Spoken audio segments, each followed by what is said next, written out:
Hello, and thank you for joining us on Baby Ellie's stories. We now return to The Jungle Book by Rudyard Kipling. Chapter 6 The White Seal.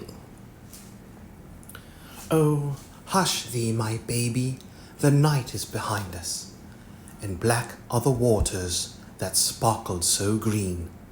The moon o'er the combers looks downward to find us, at the rest in the hollows that rustle between.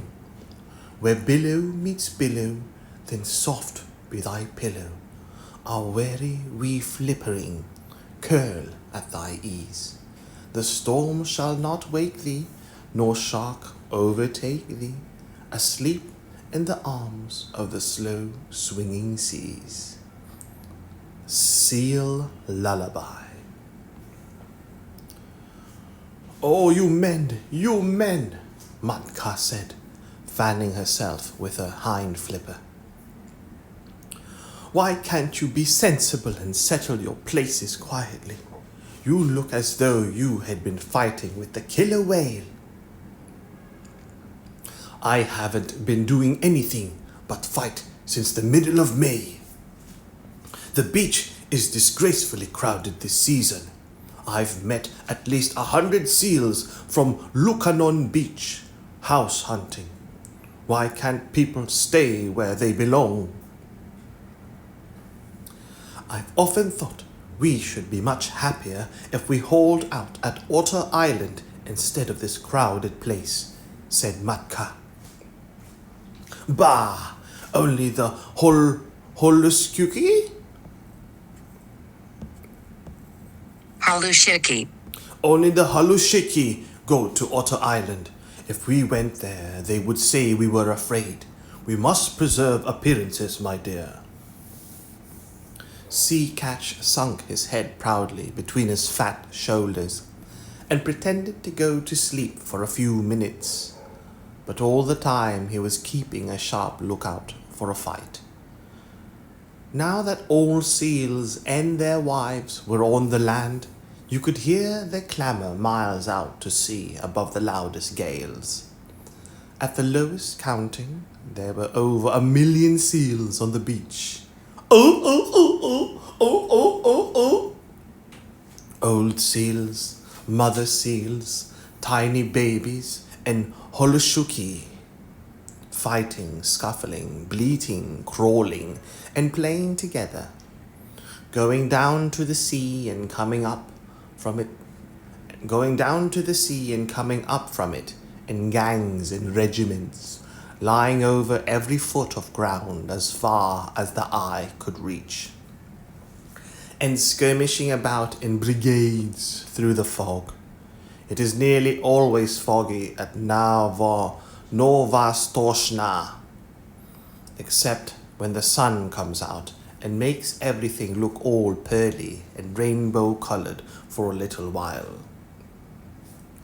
Kotik, Matka's baby, was born in the middle of the confusion, and he was all head and shoulders with pale, watery blue eyes, as seals must be. But there was something about his coat that made his mother look at him very closely. "Sea Catch," she said at last, "our baby's going to be white." "Empty clamshells and dried seaweed," snorted Sea Catch. "There has never been such a thing in the world as a white seal." "I can't help that," said Matka. "There's going to be now." And she sang the low, crooning seal song that all the mother seals sing to their babies. You mustn't swim till you're 6 weeks old, or your head will be sunk by your heels. In summer gales and killer whales are bad for baby seals. Are bad for baby seals, dear rat, as bad can be. But splash and grow stronger And you can't be wrong, child of the open sea. Of course, the little fellow did not understand the words at first. He paddled and scrambled about by his mother's side and learned to scuffle out of the way when his father was fighting with another seal.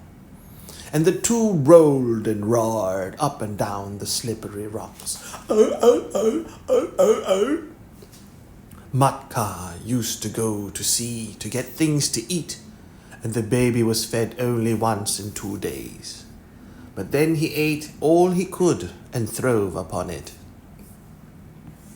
The first thing he did was to crawl inland, and there he met tens of thousands of babies of his own age, and they played together like puppies, went to sleep on the clean sand and played again. Oh, oh, oh, oh, oh, oh.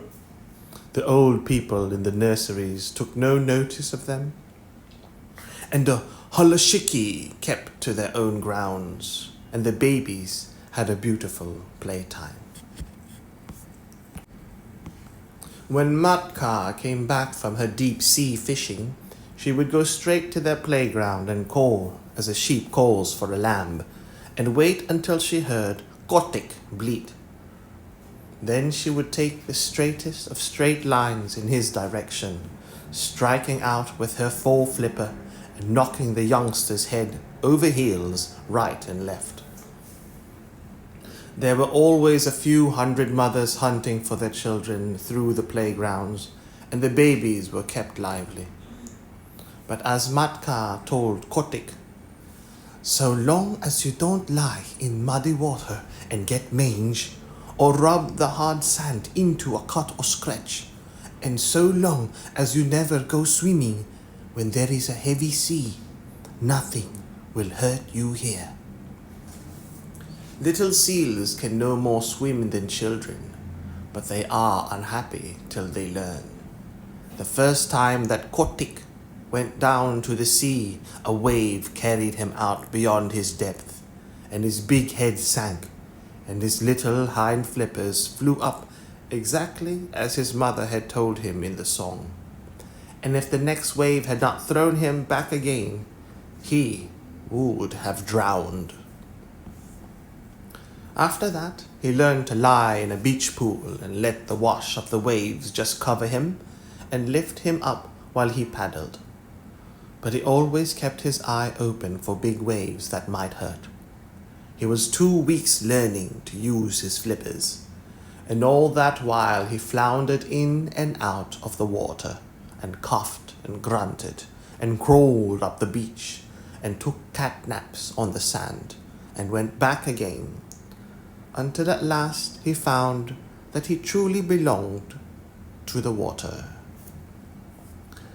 Then you can imagine the times that he had with his companions, ducking under the rollers or coming in on top of a comber, and landing with a swash and a splutter as the big wave went whirling far up the beach, or standing up on his tail and scratching his head as the old people did, or playing I'm the king of the castle on slippery, weedy rocks that just stuck out of the wash. Now and then he would see a thin fin, like a big shark's fin, drifting along close to shore, and he knew that that was the killer whale, the grampus, who eats young seals when he can get them. And Kotik would head for the beach like an arrow, and the fin would jig off slowly, as if it were looking for nothing at all. Late in October, the seals began to leave St. Paul's for the deep sea by families and tribes, and there was no more fighting over the nurseries, and the kolishiki played anywhere they liked. Next year, said Matka to Kotik, you will be a holishiki, but this year you must learn how to catch fish. They set out together across the Pacific, and Matka showed Kotik how to sleep on his back with his flippers tucked down by his side, and his little nose just out of the water. No cradle is so comfortable as the long rocking swell of the Pacific. When Kotick felt his skin tingle all over, Matka told him he was learning the feel of the water, and that tingly, prickly feelings meant bad weather coming, and he must swim hard and get away. In a little time, she said, you'll know where to swim. You'll know where to swim to, but just now we'll follow Sea Pig, the porpoise, for he is very wise. A school of porpoises were ducking and tearing through the water, and little Kotick followed them as fast as he could. How do you know where to go? He panted.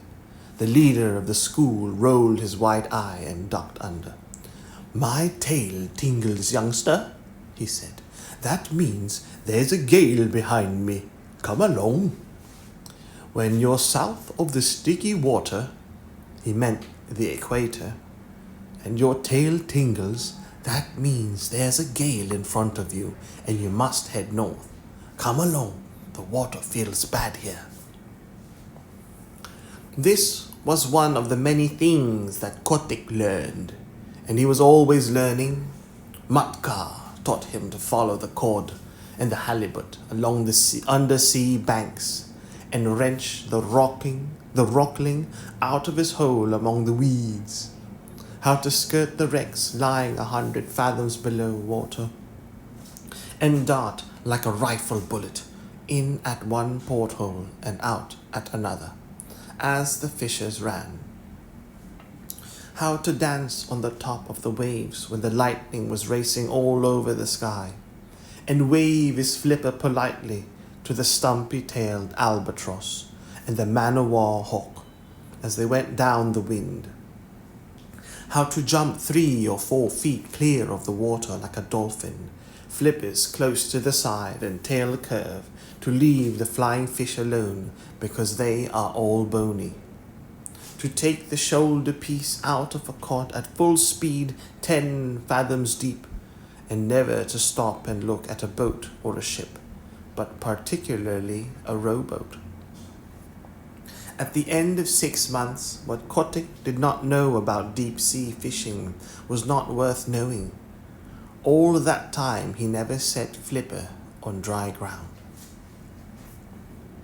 One day, however, as he was lying half asleep in the warm water somewhere off the island of Juan Fernandez, he felt faint and lazy all over, just as human people do when the spring is in their legs.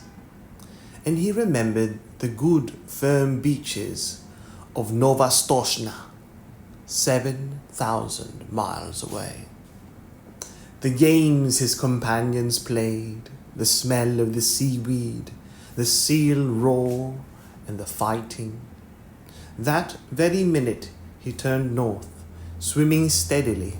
As he went on, he met scores of his mates, all bound for the same place.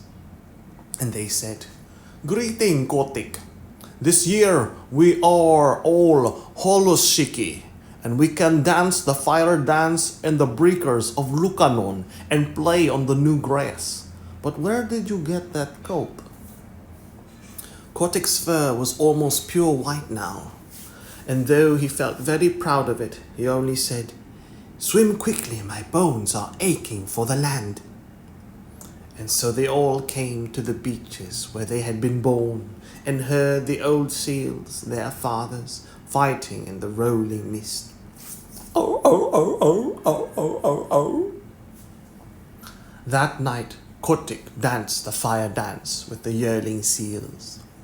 The sea is full of fire on summer nights, all the way down from Nova Stoshna to Lukannon, and each seal leaves a wake like burning oil behind him and a flaming flash when he jumps, and the waves break in great phosphorescent streaks and swirls. Then they went inland to the Holishiki grounds and rolled up and down in the new wild wheat and told stories of what they had done while they had been at sea. They talked about the Pacific as boys would talk about a wood that they had been nutting in. Talk about a wood that they had been nutting in. And if anyone had understood them, he could have gone away and made such a chart of that ocean as never was. The 3 and 4-year-old Holishiki romped down from Hutchinson's Hill crying, "Out of the way, youngsters! The sea is deep and you don't know all that's in it yet. Wait till you've rounded the horn. Hi, you yearling, where did you get that white coat?" "I didn't get it," said Kotick. "It grew." And just as he was going to roll the speaker over, a couple of black-haired men with flat, red faces came from behind a sand dune, and Kotick, who had never seen a man before, coughed and lowered his head. The Holishiki just bundled off a few yards and sat staring stupidly. The men were no less than Kerik Booterin, the chief of the seal hunters on the island, and Patalamon, his son. They came from the little village not half a mile from the sea nurseries, and they were deciding what seals they would drive up to the killing pens. For the seals were driven just like sheep, to be turned into seal skin jackets later on. "Oh," said Patalamon, "look, there is a white seal." Kerik Booterin turned nearly white under his oil and smoke, for he was an Aluit, and Aluits are not clean people. Then he began to mutter a prayer. "Don't touch him, Patalamon. There have never been a white seal since I was born. Perhaps it is old Zaharov's ghost. He was lost last year in the big gale." "I'm not going near him," said Patalamon. "He's unlucky. Do you really think he is old Zaharov come back? I owe him for some gull's eggs." "Don't look at him, Kerik. Don't look at him," said Kerik. "Head off that drove of 4-year-olds. The men ought to skin 200 today. But it's the beginning of the season and they are new to the work. 100 will do. Quick!" Patalamon rattled a pair of seal's shoulder bones in front of a herd of Holishiki, and they stopped dead, puffing and blowing. Then he stepped near, and the seals began to move, and Kerik headed them inland, and they never tried to get back to their companions. Hundreds and hundreds of thousands of seals watched them being driven, but they went on playing just the same. Kotick was the only one who asked questions, and none of his companions could tell him anything, except that the men always drove seals in that way for 6 weeks or 2 months of every year. "I am going to follow," he said, and his eyes nearly popped out of his head as he shuffled along in the wake of the herd. "The white seal is coming after us," cried Patalamon. "That's the first time a seal has ever come to the killing grounds alone." "Hush! Don't look behind you," said Kerik. "It is Zaharov's ghost. I must speak to the priest about this." The distance to the killing grounds was only half a mile, but it took an hour to cover because if the seals went too fast, Kerik knew that they would get heated and then their fur would come off in patches when they were skinned. So they went on very slowly, past Sea Lion's Neck, past Webster House, till they came to the Salt House, just beyond the sight of the seals on the beach. Kotick followed, panting and wondering.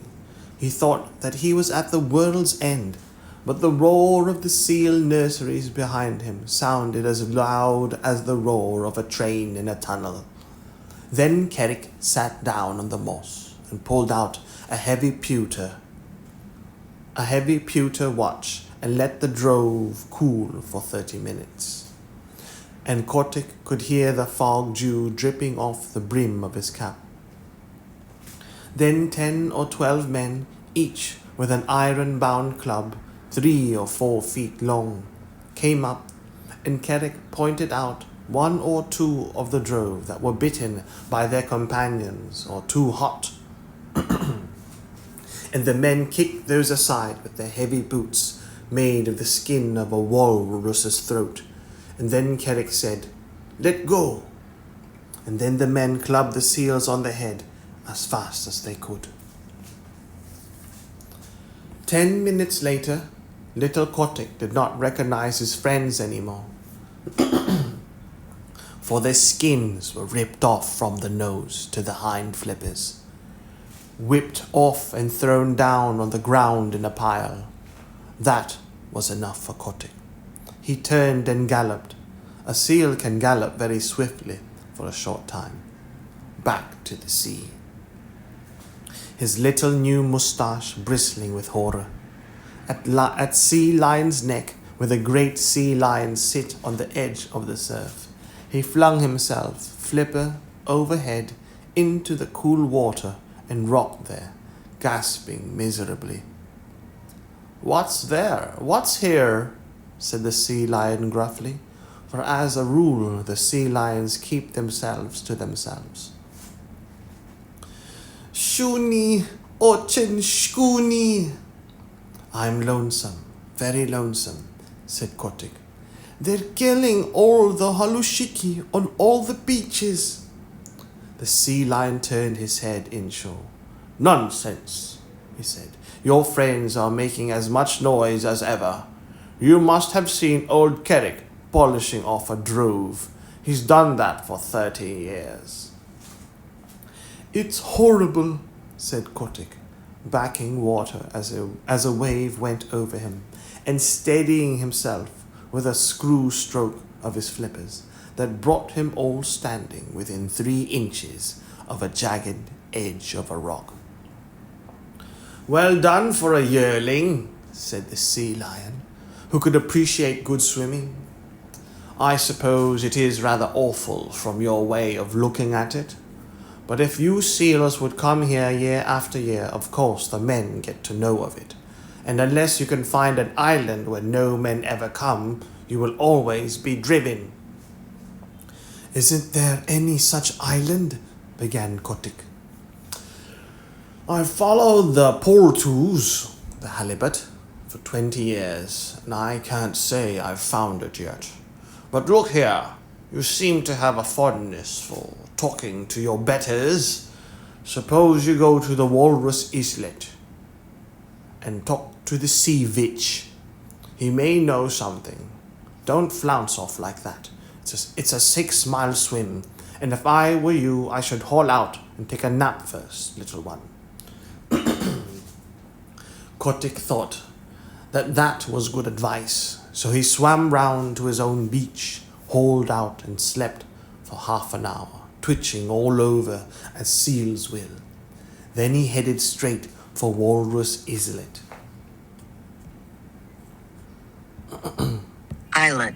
Islet. Walrus Islet. A little low sheet of rocky island almost due northeast from Nova Stoshna. All ledges and rocks and gulls' nests, where the walrus herded by themselves. He landed close to old Sea Vitch, the big, ugly, bloated, pimpled, fat-necked, long-tusked walrus of the North Pacific, who has no manners except when he is asleep, as he was then, with his hind flippers half in and half out of the surf. "Wake up," barked Kotick, for the gulls were making a great noise. "Huh? Ho? Humph! What's that?" said the sea vitch, and he struck the next walrus a blow with his tusks and waked him up. And the next struck the next and so on till they were all awake and staring in every direction but the right one. "Hi, it's me," said Kotick, bobbing in the surf and looking like a little white slug. "Well, may I be skinned," said Sea Vitch, and they all looked at Kotick as you can fancy a club full of drowsy old gentlemen would look at a little boy. Kotick did not care to hear any more about skinning just then. He had seen enough of it, so he called out, "Isn't there any place for seals to go where men don't ever come?" "Go and find out," said Sea Vitch, shutting his eyes. "Run away, we're busy here." Kotick made his dolphin jump in the air and shouted as loud as he could, "Clam eater! Clam eater!" He knew that Sea Vitch never caught a fish in his life, but always rooted for clams and seaweed, though he pretended to be a very terrible person. Naturally, the chickies and the goovaruskis and the epatkas, the burgomaster gulls and the kittiwakes and the puffins, who are always looking for a chance to be rude, took up the cry, and so Lemeshin told me. For nearly 5 minutes you could not have heard a gun fired on Walrus Islet. All the population was yelling and screaming, "Clam eater! Starik, old man!" while Sea Vitch rolled from side to side, grunting and coughing. "Now will you tell?" said Kotick, all out of breath. "Go and ask Sea Cow," said Sea Vitch. "If he is living still, he'll be able to tell you." "How shall I know Sea Cow when I meet him?" said Kotick, sheering off. "He's the only thing in the sea uglier than Sea Vitch," screamed the burgomaster gull, wheeling under the Sea Vitch's nose. "Uglier and with worse manners. Starik!" Kotick swam back to Nova Stoshna, leaving the gulls to scream. There he found that no one sympathized with him in his little attempt to discover a quiet place for seals. They told him that men had always driven the holoshiki. It was part of the day's work, and that if he did not like to see ugly gulls, he should not have gone to the killing grounds. If he did not to see ugly things, he should not have gone to the killing grounds. But none of the other seals had seen the killing, and that made the difference between him and his friends. Besides, Kotick was a white seal. "What you must do," said old Sea Catch, after he had heard his son's adventures, "is to grow up and be a big seal like your father, and have a nursery on the beach, and then they will leave you alone. In another 5 years, you ought to be able to fight for yourself." "Even gentle Maktka," his mother said, "you will never be able to stop the killing. Go and play in the sea, Kotick." And Kotick went off and danced the fire dance with a very heavy little heart. That autumn he left the beach as soon as he could, and set off alone because of a notion in his bullet head. He was going to find Sea Cow, if there was such a person in the sea, and he was going to find a quiet island with good firm beaches for seals to live on, where men could not get at them. So he explored and explored by himself, from the North to the South Pacific, swimming as much as 300 miles in a day and a night. He met with more adventures that can be told, and narrowly escaped being caught by the basking shark, and the spotted shark, and the hammerhead, and he met all the untrustworthy ruffians that loaf up and down the seas, and the heavy polite fish, and the scarlet spotted scallops that are moored in one place for hundreds of years and grow very proud of it. But he never met Sea Cow, and he never found an island that he could fancy. If the beach was good and hard, with a slope behind it for seals to play on, there was always the smoke of a whaler on the horizon, boiling down blubber, and Kotick knew what that meant. Or else he could see that seals had once visited the island and been killed off. And Kotick knew that where men had come once, they would come again. He picked up with an old stumpy-tailed albatross, who told him that Kerguelen Island was the very place for peace and quiet.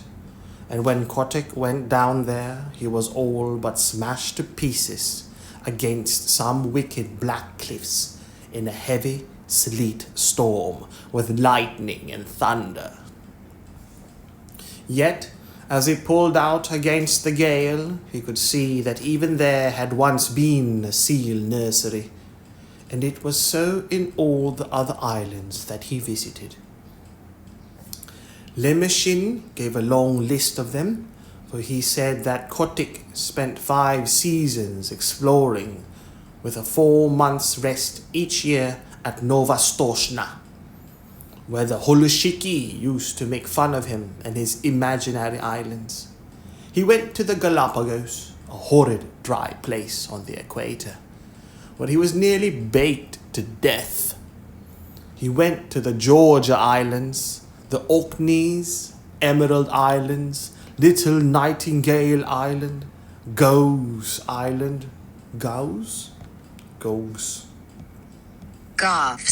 Gauze Island, Bouvet's Island, the Carousets, and even to a little speck of an island south of the Cape of Good Hope.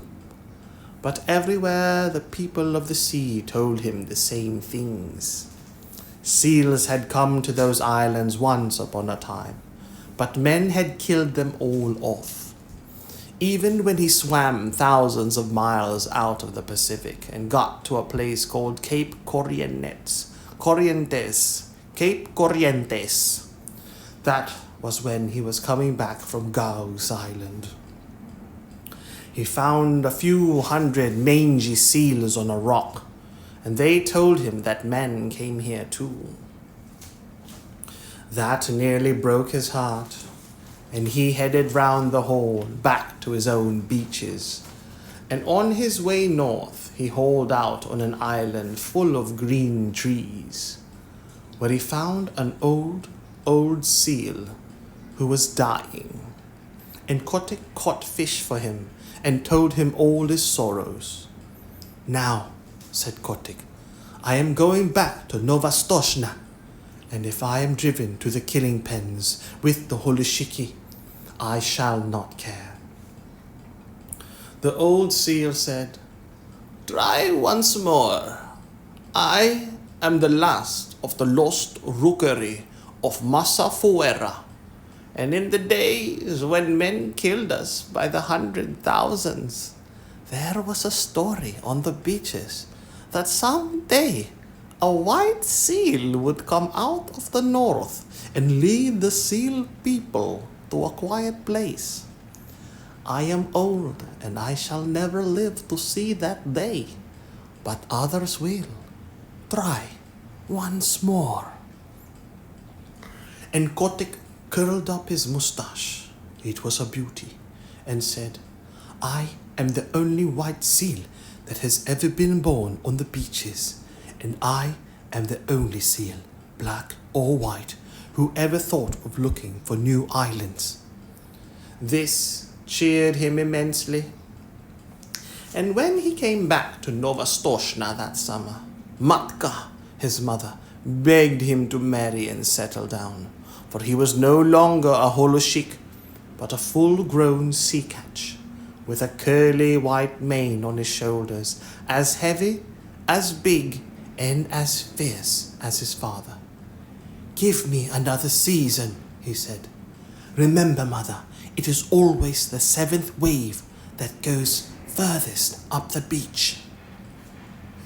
Curiously enough, there was another seal who thought that she would put off marrying till the next year, and Kotick danced the fire dance with her all down Lukannon beach the night before he set off on his last exploration. This time he went westward because he had fallen on the trail of a great shoal of halibut, and he needed at least 100 pounds of fish a day to keep him in good condition. He chased them till he was tired, and then he curled himself up and went to sleep on the hollows of the ground swell that sets in to Copper Island. He knew the coast perfectly well, so about midnight, when he felt himself gently bumped on a weed bed, he said, "Tide's running strong tonight," and turned over underwater, and turning over underwater, opened his eyes slowly and stretched.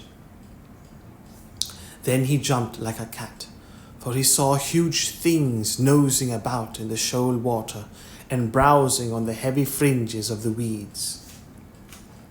"By the great combers of Magellan," he said beneath his moustache, "who is in the deep sea? Who in the deep sea are these people?" They were like no walrus, sea lion, seal, bear, whale, shark, fish, squid or scallop that Kotick had ever seen before. They were between 20 and 30 feet long, and they had no hind flippers, but a shovel-like tail that looked as if it had been whittled out of wet leather. Their heads were the most foolish-looking things you ever saw, and they balanced on the ends of their tails in deep water when they weren't grazing, bowing solemnly to each other and waving their front flippers as a fat man waves his arm. "Ahem," said Kotick. "Good sport, gentlemen." The big things answered by bowing and waving their flippers like the frog footman. When they began feeding again, Kotick saw that their upper lip was split into two pieces, that they could twitch apart about a foot and bring together again with a whole bushel of seaweed between the splits. They tucked the stuff into their mouths and chomped solemnly. "Messy style of feeding, that," said Kotick. They bowed again, and Kotick began to lose his temper. "Very good," he said. "If you do happen to have an extra joint in your front flipper, you needn't show off. I see you bow gracefully, but I should like to know your names." The split lips moved and twitched, and the glassy green eyes stared, but they did not speak. "Well," said Kotick, "you're the only people I've ever met uglier than Sea-Witch, and with worse manners." Then he remembered in a flash what the burgomaster gull had screamed to him when he was a little yearling at Walrus Islet, and he tumbled backward in the water, for he knew that he had found sea cow at last. The sea cows went on slooping and grazing and chomping in the weed, and Kotick asked them questions in every language that he had picked up in his travels. And the sea people talked nearly as many languages as human beings, but the sea cows did not answer because sea cow cannot talk.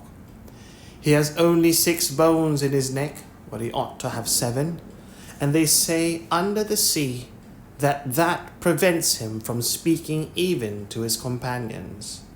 But as you know, he has an extra joint in his foreflipper, and by waving it up and down and about, he makes what answers to a sort of clumsy telegraphic code. By daylight, Kotick's mane was standing on end, and his temper was gone where the dead crabs go. Then the sea cow began to travel northward very slowly, stopping to hold absurd bowing councils from time to time. And Kotick followed them, saying to himself, "People who are such idiots as these would have been killed long ago if they hadn't found out some safe island, and what is good enough for the sea cow is good enough for the sea catch. All the same, I wish they'd hurry." It was weary work for Kotick.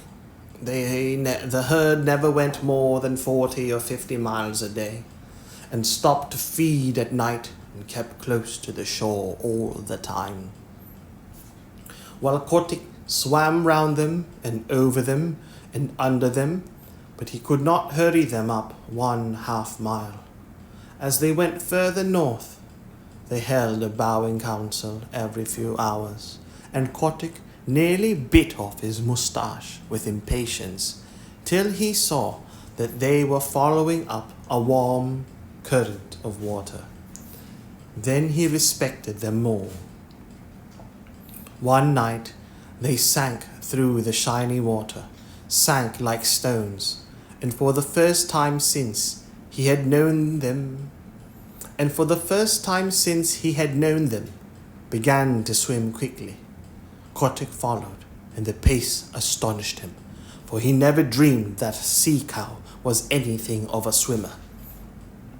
They headed for a cliff by the shore, a cliff that ran down into deep water and plunged into a dark hole at the foot of it, 20 fathoms under the sea.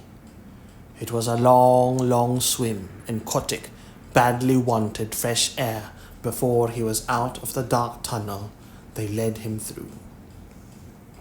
"My wig," he said when he rose, gasping and puffing into the open water at the further end. It was a long dive, but it was worth it. The sea cows had separated and were browsing lazily along the edges of the finest beaches that Kotick had ever seen. There were long stretches of smooth, worn rock running for miles, exactly fitted to make seal nurseries.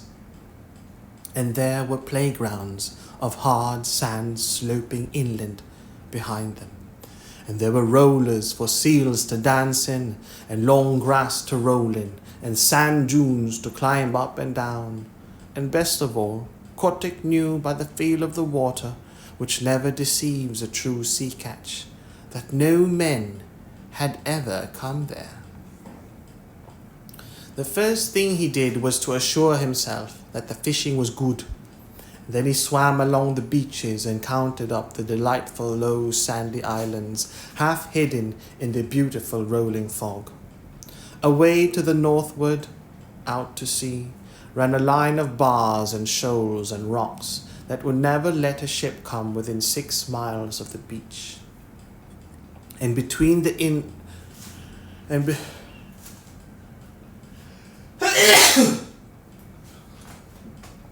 And between the islands and the mainland was a stretch of deep water that ran up to the perpendicular cliffs. And somewhere below the cliffs was the mouth of the tunnel. "It's Nova Scotia over again, but 10 times better," said Kotick. "Sea cow must be wiser than I thought. Men can't come down the cliffs even if there were any men. And the shoals to seaward will knock a ship to splinters. If any place in the sea is safe, this is it." He began to think of the seal he had left behind him. But though he was in a hurry to go back to Nova Scotia, he thoroughly explored the new country so that he would be able to answer all questions. Then he dived and made sure of the mouth of the tunnel and raced through to the southward. No one but a sea cow or a seal would have dreamed of there being such a place. And when he looked back at the cliffs, even Kotick could hardly believe that he had been under them. He was 6 days going home, though he was not swimming slowly, and when he hauled out just above Sea Lion's Neck, the first person he met was the seal who had been waiting for him, and she saw by the look in his eyes that he had found his island at last. But the Halushiki and Sea Catch, his father, and all the other seagulls laughed at him when he told them. When he told them what he had discovered, and a young seal about his own age said, "This is all very well, Kotik, but you can't come from no one knows where and order us off like this. Remember, we've been fighting for our nurseries, and that's a thing you never did. You preferred prowling about in the sea." The other seals laughed at this, and the young seal began twisting his head from side to side. He had just married that year and was making a great fuss about it. "I've no nursery to fight for," said Kotik. "I only want to show you all a place where you will be safe. What's the use of fighting?" "Oh, if you're trying to back out, of course, I've no more to say," said the young seal with an ugly chuckle. "Will you come with me if I win?" said Kotik. And a green light came into his eyes, for he was very angry at having to fight at all. "Very good," said the young seal carelessly. "If you win, I'll come." He had no time to change his mind, for Kotik's head was out, and his teeth sunk in the blubber of the young seal's neck. Then he threw himself back on his haunches and hauled his enemy down the beach, shook him and knocked him over. Then Kotik roared to the seals, "Arr, arr, arr, arr, arr, arr. I've done my best for you these 5 seasons past. I've found you the island where you'll be safe. But unless your heads are dragged off your silly necks, you won't believe.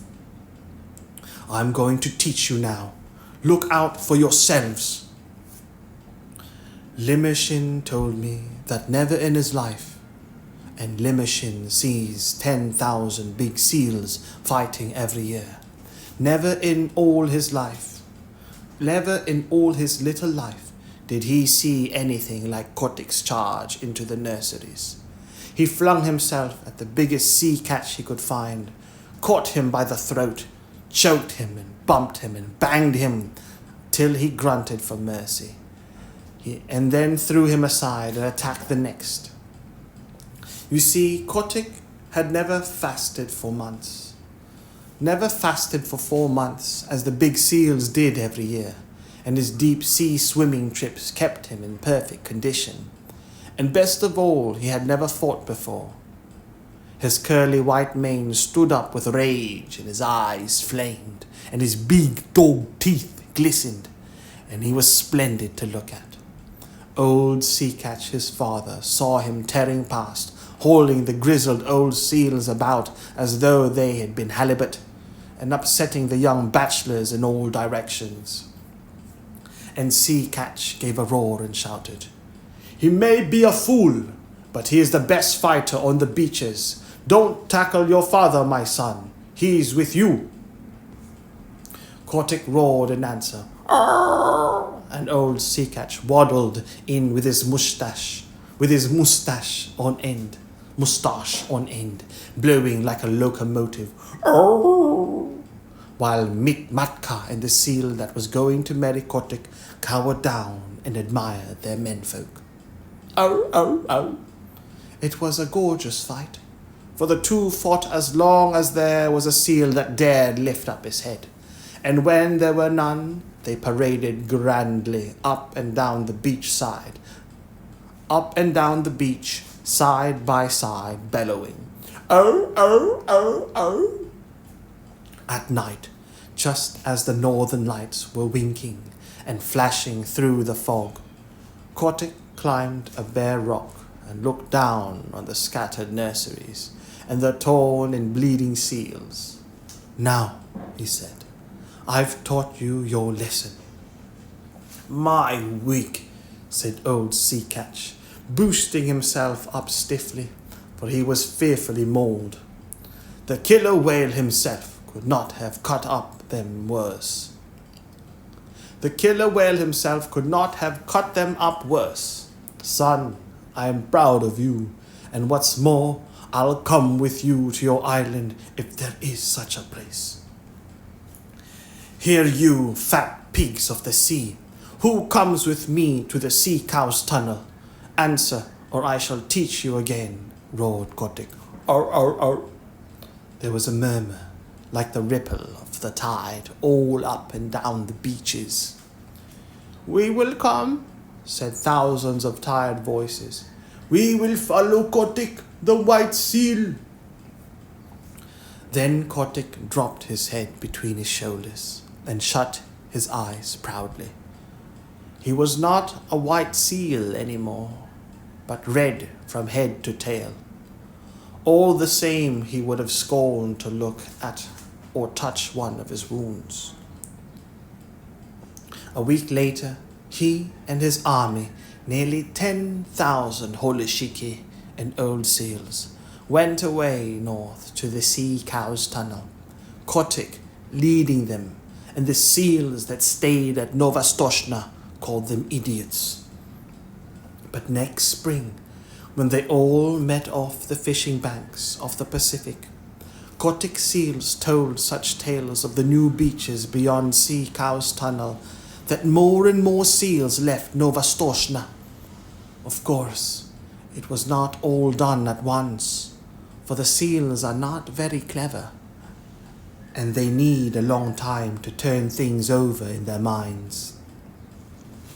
But year after year, more seals went away from Novostoshna and Lukannon and the other nurseries to the quiet, sheltered beaches where Kotick sits all the summer through, getting bigger and fatter and stronger each year, while the Holoshiki play around him, in that sea where no man comes.